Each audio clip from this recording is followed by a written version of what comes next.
হে ইমানদারগণ, আল্লাহকে ভয় করো, রাসূলের উপর ঈমান আনো। যদি করো তাহলে তোমাদের আমলকে আমি নূর বানিয়ে দেব, যেই নূর দিয়ে তোমরা চলতে পারবে কবরে, পরকালে, সিরাতে মুস্তাকিমে। আর এক আয়াতে আল্লাহ সুবহানাহু ওয়া তাআলা বলেন, আফামান শারাহাল্লাহু সাদরাহু লিল ইসলাম ফাহুয়া আলা নূরিম মির রাব্বিহ ফাওয়াইলুল লিল কাসিয়াতি কুলুবুহুম মিন যিকরিল্লাহ উলাইকা ফি দালালিম মুবিন। যাদের হৃদয়কে আল্লাহ তার এই নূর গ্রহণের জন্য প্রশস্ত করে দিয়েছেন, যাদের হৃদয়কে আল্লাহ উন্মুক্ত করে দিয়েছেন এই নূর রিসিভ করবে এই জন্য, আর যাদের অন্তর কঠোর হয়ে গেছে পাথরের মতো, এই নূর রিসিভ করতে পারে না, বুঝতে পারে না, অনুভব করতে পারে না, তারা পথভ্রষ্ট। আর এক আয়াতে আল্লাহ সুবহানাহু ওয়া তাআলা বলেছেন, আওয়ামান কানা মাইতান ফাআহইয়াইনাহু ওয়া জাআলনা লাহু নূরান ইয়ামশি বিহি ফিন-নাস কামা মাসালুহু ফিদ-দুলুমাত লাইসা বিখারিজিম মিনহা।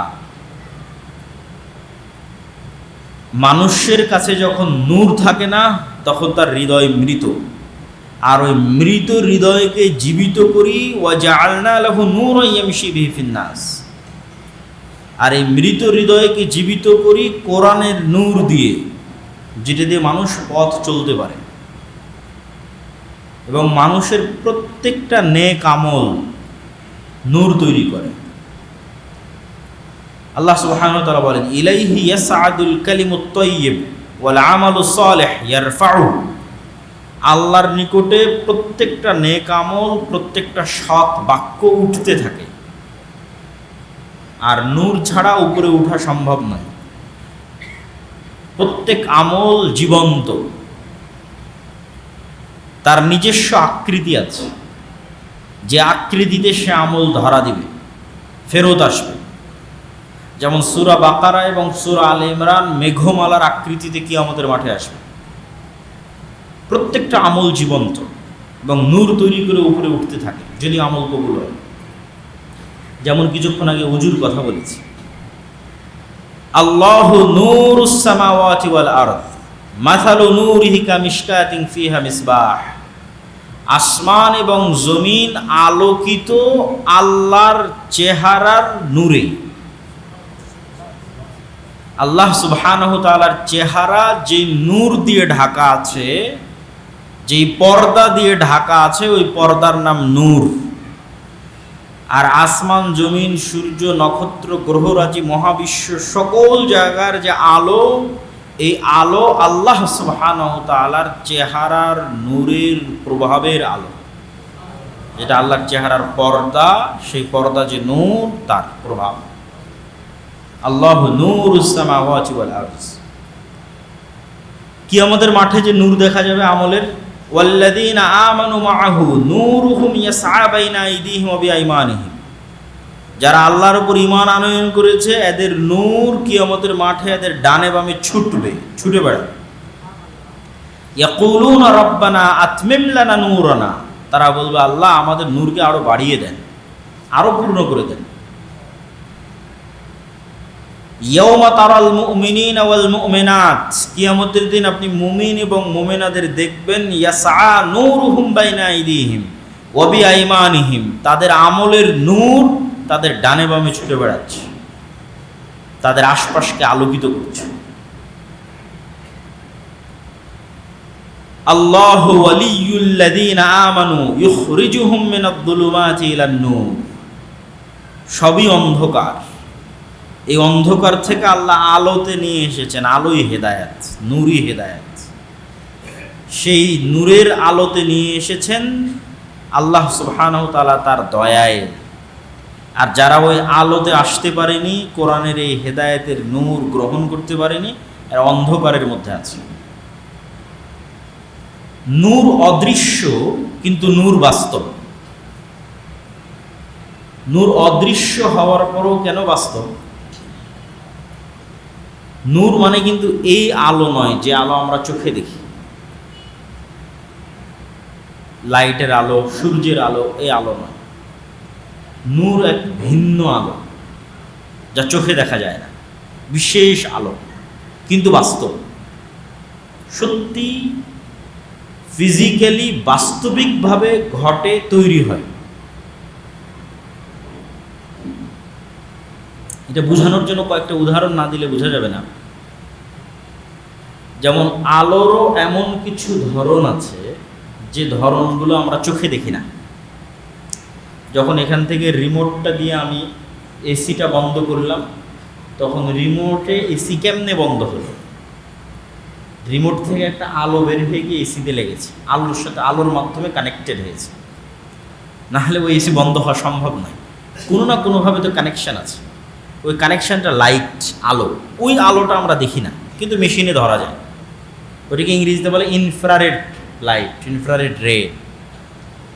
ঠিক আমরা যখন এক্স রে করতে যাই অথবা এমআরআই করি, ওই জায়গাগুলোতেও এক প্রকারের আলট্রাসাউন্ডও করি, এক প্রকারের আলো ইউজ হয়, যে আলো চোখে দেখা যায় না। তাহলে আলোর মধ্যে এমন ধরন আছে যে আলোকে আমরা চোখে দেখি না, অথচ আমরা কাজে লাগাচ্ছি।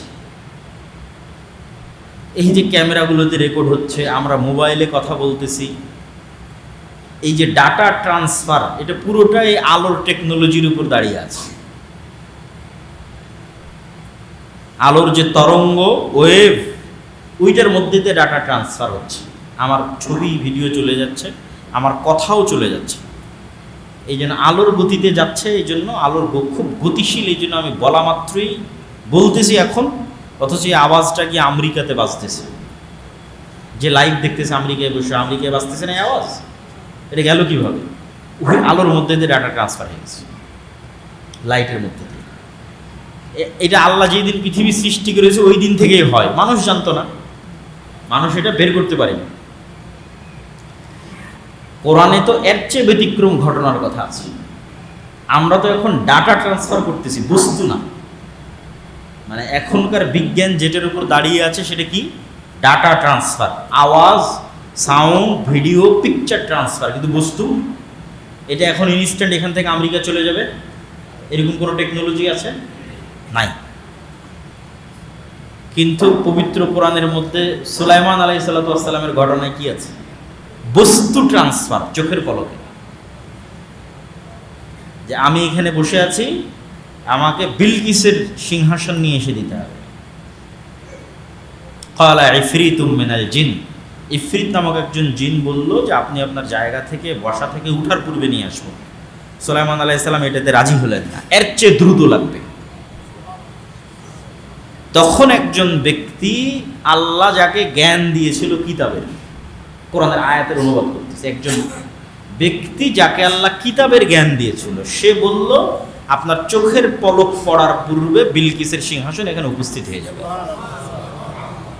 তো ওখানে মুফাসসিরিনে কেরাম লিখেছে যে উনি বিশেষ কোনো জিকির জানতেন,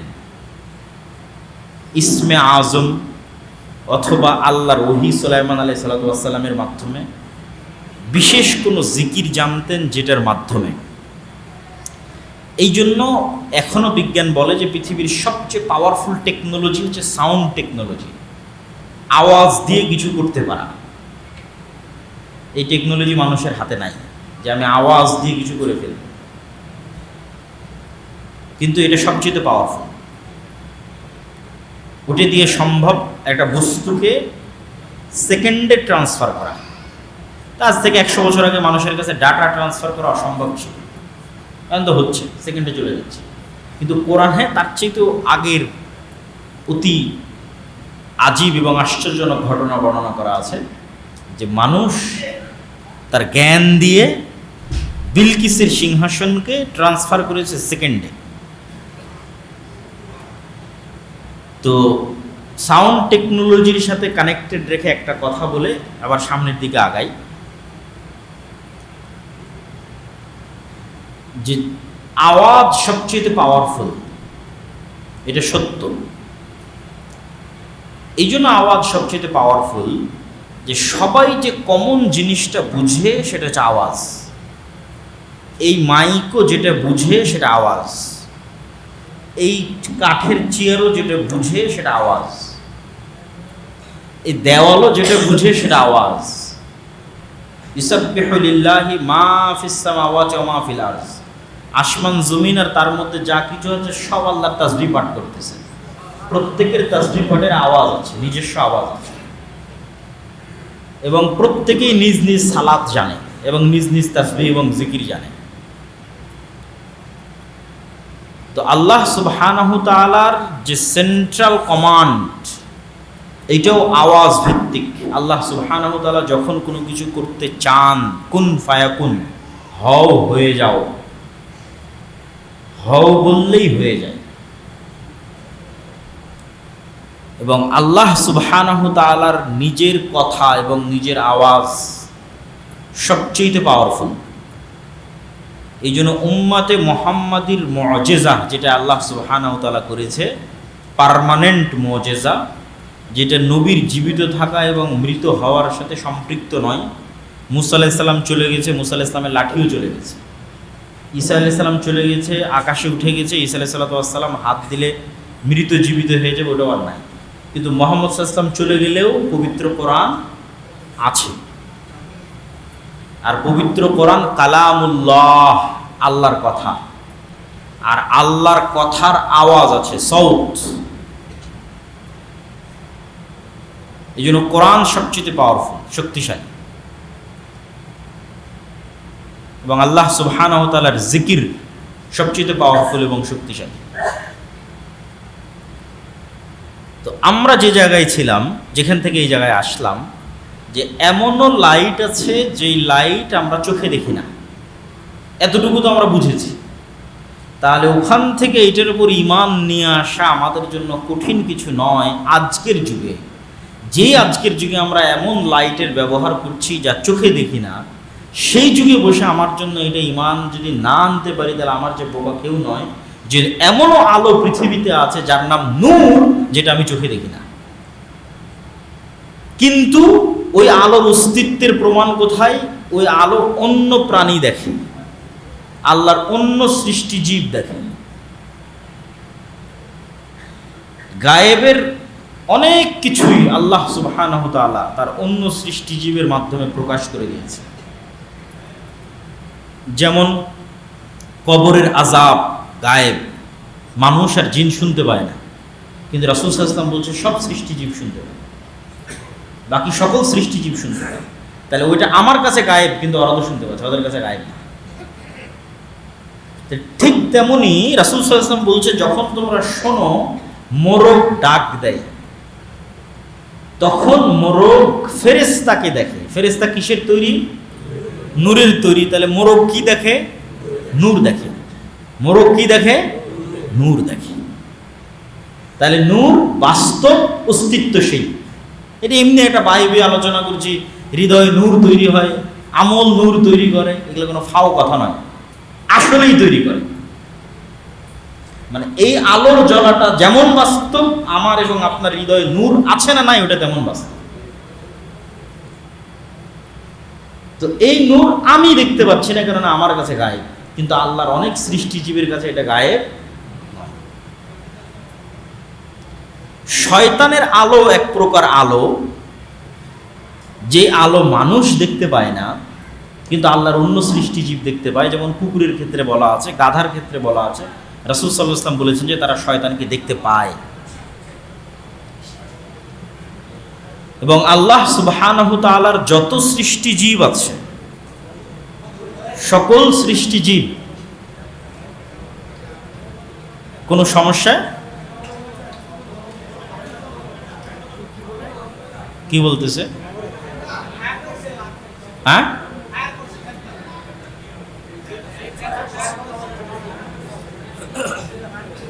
জি।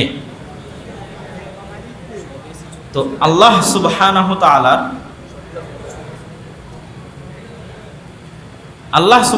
তাআলার যত সৃষ্টিজীব আছে, এই সৃষ্টিজীবগুলোর মাধ্যমে আল্লাহ সুবহানাহু তাআলা গায়েবের অনেক বিষয়কে প্রকাশ করে দিয়েছে। যেমন আমাদের বারজাখি জীবন কেমন হবে, মৃত্যু পরবর্তী জীবন কেমন হবে, তার আলামত পৃথিবীতেই আছে। প্রত্যেক দিন রাতে যখন আমি ঘুমাই, তখন বারজাখী জগতের একটা অংশ আস্বাদন করি, একটা লেভেল দুনিয়াতে থাকতে অনুভব করি যে মরার পরের জগৎটা কেমন হতে পারে, সেটা হচ্ছে আমার ঘুমন্ত অবস্থা। এই জন্য বলি আল্লাহুম্মা বি ইসমিকা আমুতু, আল্লাহ তোমার নামে মারা যাচ্ছি।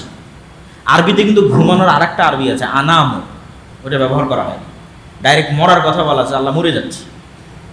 আর তোমার নামে পরের দিন সকালবেলা ঘুম থেকে জাগবো, আস্তাই কিছু না আহিয়া, মরা থেকে জীবিত হবে। এবং ঘুমের মধ্যে রূহ কবজ করার কথা কোরআন মাজিদে আছে, যাদের রূহ আল্লাহ চাই ফেরত দিয়ে দেয়, আর কারো রূহ আল্লাহ পার্মানেন্টলি রেখে নেয়, ও পার্মানেন্টলি মারা যায়। তাহলে দুনিয়াতে থেকে বারজাখী জীবনের স্বাদ আস্বাদন করার একটা উদাহরণ আমরাই প্রতিনিয়ত উপভোগ করতেছি।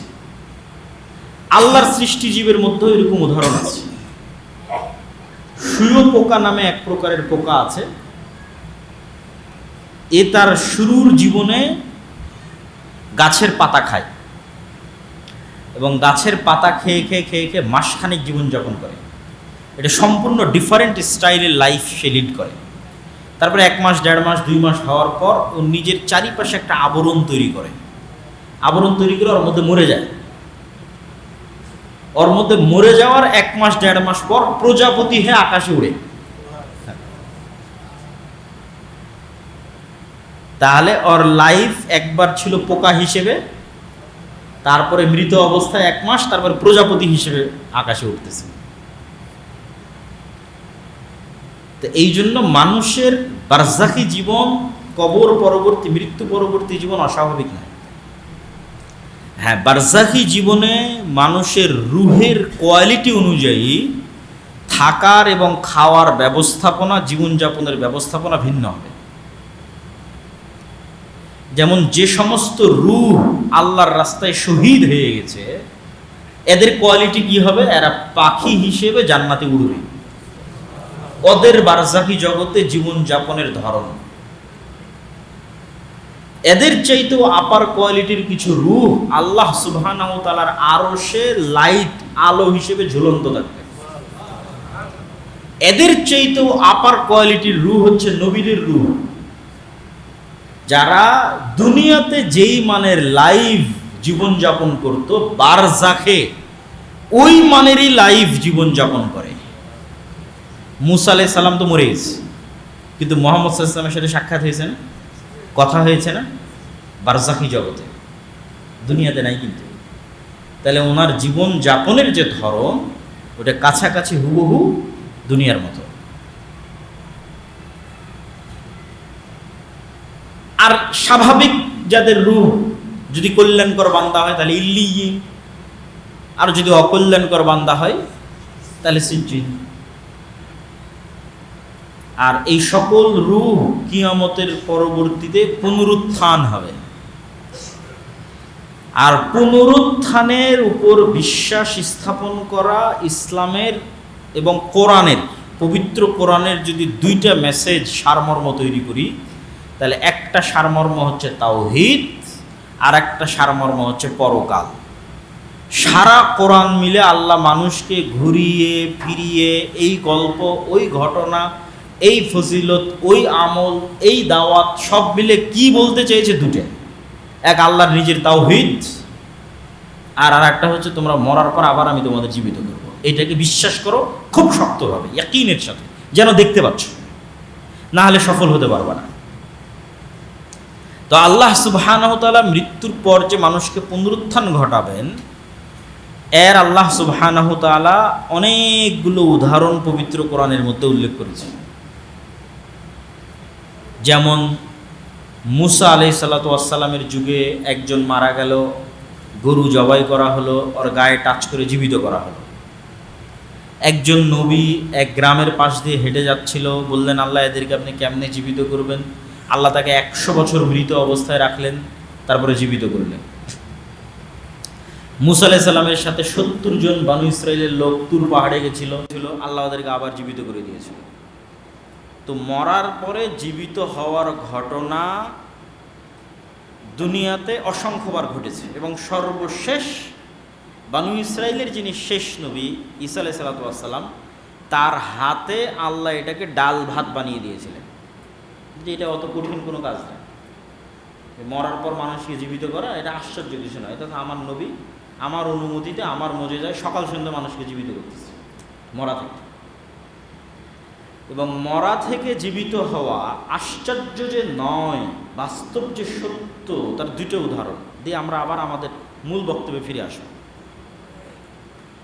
একটা উদাহরণ কি, আল্লাহ কোরআন মাজিদে বারবার মৃতকে জীবিত করার কথা বলতে গিয়ে বলেছেন, আমি মৃত মাটিকে বৃষ্টি দিয়ে জীবিত করি, আমি মৃত বীজ থেকে বৃষ্টির মাধ্যমে গাছ বের করি।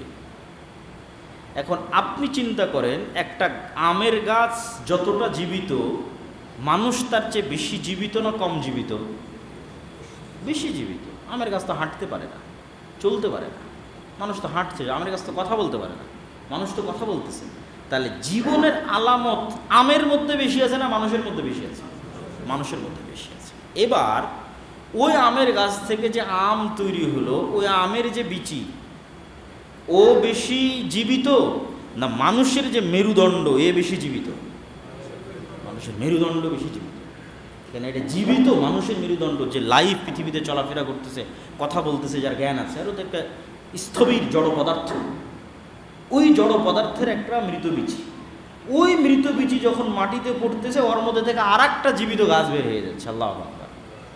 তাহলে ওই মৃত বিচি থেকে গাছ বের হওয়া বেশি আশ্চর্য না মানুষের মতো জীবন্ত মানুষের মেরুদণ্ডের হাড্ডি থেকে আবারও মানুষ বের হবে মাটির মধ্যে থেকে? কোনটা বেশি আশ্চর্য?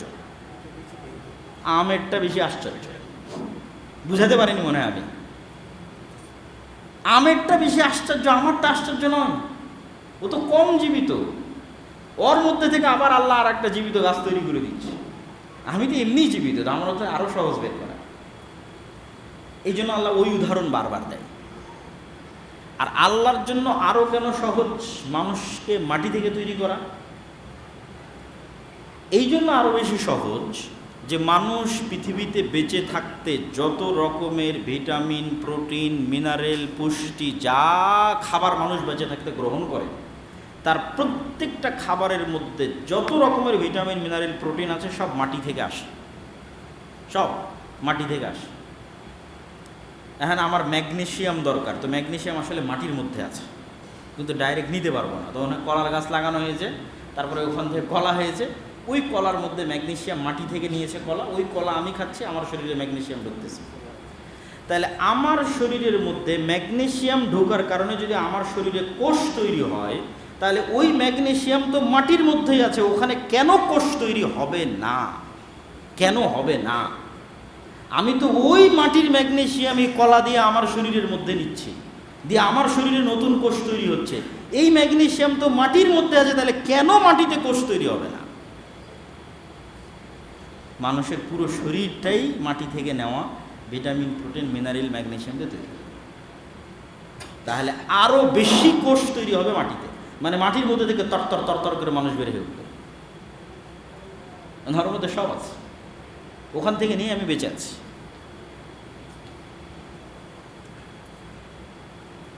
তা আমরা যে আলোচনায় ছিলাম, যে আলোচনা থেকে আলোচনায় আসলাম, যে নূর সত্য এবং নূর বাস্তব, যদিও আমরা আমাদের এই সচক্ষে দেখতে না পাই, কিন্তু এটার উপর ঈমান রাখতে হবে। আর এই নূরের পৃথিবীতে, বর্তমান পৃথিবীতে একমাত্র উৎস কি? একমাত্র উৎস হচ্ছে কোরআন, কোরআন হাদিস। তো আজকে আমাদের বক্তব্যের মূল বিষয়বস্তু ছিল কোরআনের তাৎপর্য এবং গুরুত্ব। তার একটা মোটামুটি ধারণা আপনাদের কাছে দেওয়ার চেষ্টা করলাম। এখন এই কোরআন উম্মতে মুহাম্মাদিকে দেওয়া হয়েছে, এবং এই কোরআনের সাথে উম্মতে মুহাম্মাদির ভাগ্য নির্ধারণ করে দেওয়া হয়েছে। ইন্নাল্লাহা ইয়ারফাউ বিহাদাল কিতাবি আকওয়ামান ওয়া ইয়াদউ বিহি আখারিন। এই কিতাবের গুরুত্ব এবং মর্যাদা আমার এবং আপনার কাছে যা হবে, আমার এবং আপনার জাতিগত ভাগ্য তাই নির্ধারিত হবে পৃথিবীতে। এই কোরআন যদি আমার কাছে অবমূল্যায়িত হয়, তাহলে আমরা সারা পৃথিবীতে অবমূল্যায়িত হব। আপনি আমাদের ভাগ্য বুঝতে পারবেন কোরআনের মূল্য দেখে, অথবা আমাদের অবস্থা দেখে বুঝতে পারবেন আমাদের কাছে কোরআনের মূল্য। তথা রোহিঙ্গাদের গুরুত্ব মায়ানমারের কাছে যা, গাজার ফিলিস্তিনের মানুষের গুরুত্ব ইসরায়েলের কাছে তা, এইটা আসলে কোরআনের গুরুত্ব মুসলমানের কাছে। কোরআনের গুরুত্ব ওই জায়গায় চলে গেছে, এই জন্য জাতিগতভাবে আমার গুরুত্ব ওই জায়গায় চলে গেছে। এবং এইটার বাস্তব উদাহরণ যদি দেখতে চান, তাহলে এই যে রানিং যে বিশ্বকাপ চলতেছে এটার মধ্যে দেখতে পাবেন। আল্লাহ সুবহানাহু ওয়া তাআলা কোরআন মাজিদের একটা আয়াতে বলতেছেন সূরা বাকারার মধ্যে, ওয়া মিনান নাসি মান ইয়াত্তাখিযু মিন দুনিল্লাহি আনদাদা ইউহিব্বুনাহুম কাহুব্বিল্লাহ। মানুষের মধ্যে এমনও কিছু মানুষ আছে যারা অন্য আর এক মানুষকে এইভাবে ভালোবাসে যেইভাবে আল্লাহকে ভালোবাসা উচিত। মানুষের মধ্যে এমনও মানুষ আছে যারা অন্য মানুষকে ওইভাবে ভালোবাসে যেভাবে কাকে ভালোবাসা উচিত? আল্লাহকে ভালোবাসে। ওয়াল্লাযীনা আমানু আশাদ্দু হুব্বান লিল্লাহ, তবে যাদের অন্তরে ঈমানের নূর আছে এরা সবচেয়ে বেশি ভালোবাসে কাকে? আল্লাহ সুবহানাহু ওয়া তাআলা। ওয়ালাউ ইয়ারাল্লাযীনা যালামু ইয ইয়ারাউনাল আযাবা আন্নাল কুওয়াতা লিল্লাহি জামিআ। আওয়াজ বেশি হয়ে গেল ভাই, তো এখানে কষ্ট হবে তো শুনতে। আন্নাল কুওয়াতা লিল্লাহি জামিআ, যেই দিন জালেমরা দেখবে যে সকল ক্ষমতার মালিক তো আল্লাহ, সকল ইজ্জতের মালিক তো আল্লাহ, যেদিন এই দৃশ্য প্রকাশ পেয়ে যাবে, এক নাম্বার। দুই নাম্বার আর কি প্রকাশ পাবে? ইজ তাবাররা আল্লাযীনা তুবিউ মিনাল্লাযীনা ইত্তাবাউ ওয়া রাআউল আযাবা ওয়া তাকাত্তাআত বিহিমুল আসবাব। এরা দুনিয়াতে যাদের ফ্যান ফলোয়ার ছিল, ওই সমস্ত ভাইরাল জনপ্রিয় ব্যক্তিত্ব পার্সোনালিটিরা কিয়ামতের মাঠে এদের থেকে সম্পর্ক ছিন্ন করে দিবে। আমি তো চিনি না এরা কারা, আমি তো এদেরকে বলিনি আমার অনুসরণ করতে, কেন কিয়ামতের মাঠের ভয়াবহতায় এটা করবে। তাহলে দুটো জিনিস ঘটলো, এক কিয়ামতে দেখতেছে সব শক্তি ক্ষমতা আল্লাহর। দুই নম্বর কি দেখতেছে? ও যার ভক্তি এবং শ্রদ্ধা করত সে বলতেছে আমি তো চিনি না, তুমি কে? তখন এবার এই সমস্ত ফ্যান ফলোয়ারেরা বলবে ওয়াকাল আল্লাযীনা ইত্তাবাউ লাউ আন্না লানা কাররাতান ফানাতাবাররা মিনহুম কামা তাবাররাউ মিন্না। যদি আল্লাহ আর একবার পৃথিবীতে যাওয়ার সুযোগ দিত, তাহলে আজকে কিয়ামতের মাঠে ওরা যেভাবে আমাদের থেকে সম্পর্ক ছিন্ন করলো, দুনিয়াতে ফিরে গিয়ে এদের থেকে আমরা ওইভাবে সম্পর্ক ছিন্ন করতাম যে তোদেরকে আমরা চিনি না, তোরা কারা। কিন্তু তখন তো আর পৃথিবীতে ফিরে আসার সুযোগ নেই। তাহলে কোনো মুসলিম যুবক, কোনো মুসলিম তরুণের অন্য কোনো ব্যক্তি আল্লাহ এবং আল্লাহ রাসূল ছাড়া অন্য কোনো ব্যক্তির প্রতি মাত্রাতিরিক্ত ভালোবাসা শুধুমাত্র খেলার কারণে, এইটার প্রমাণ বহন করে যে আমাদের সমাজে কোরআন কোন জায়গায় আছে। আমরা কোরআনের শিক্ষা মানুষের অন্তরে কি পর্যন্ত নিয়ে যেতে পেরেছি। জাতিগতভাবে কোরআন অমান্য করলে আযাবের শিকার হতে হবে। আল্লাহ অতীতে সকল কিতাব অমান্যকারী জাতিকে আযাব দিয়েছেন। উম্মতে মুহাম্মাদির আযাব কি? আল্লাহ একই স্টাইলের আযাব বারবার দিয়েছেন এরকম নজির পাওয়া যায় না, খুব কম। যেমন নূহ আলাইহিস সালামের কওমকে বন্যায় ডুবিয়ে মেরেছে, পরে আদ সামুদ এদের কওমকে কিন্তু আর বন্যায় ডুবানো হয়নি। তাহলে আদ সামুদের কওমকে কিভাবে ধ্বংস করেছে? কাউকে বিকট আওয়াজ দিয়ে আর কাউকে বিশাল ঝড়ো বাতাস দিয়ে। আসহাবুল ফিলকে কিভাবে ধ্বংস করেছে? আকাশ থেকে পাথর বর্ষণ করে। কওমে লুতকে কিভাবে ধ্বংস করেছে? পৃথিবী উল্টিয়ে। এই মাইকে আওয়াজ হচ্ছে না? হ্যাঁ, তাহলে কি এটা অন করা নাই নাকি?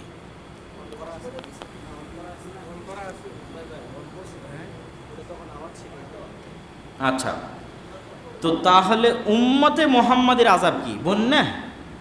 উম্মতে মুহাম্মাদের আযাব কি? শহর উল্টে যাওয়া, ভূমিধস, ভূমিকম্প? না, উম্মতে মুহাম্মাদের আযাবের ধরন ভিন্ন। সেটা কি? সেটা যে উম্মতে মুহাম্মাদের উপর ভিন্ন জাতিকে চাপিয়ে দেওয়া হবে।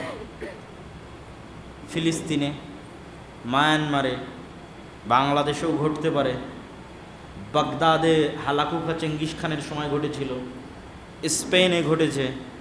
ভিন্ন জাতি ওদের উপর শাসক হয়ে যাবে এবং ওদেরকে কচুকাটা করবে। এইটা হলো উম্মতে মুহাম্মাদির কোরআন পরিত্যাগ করার শাস্তি, জাতিগত আযাব।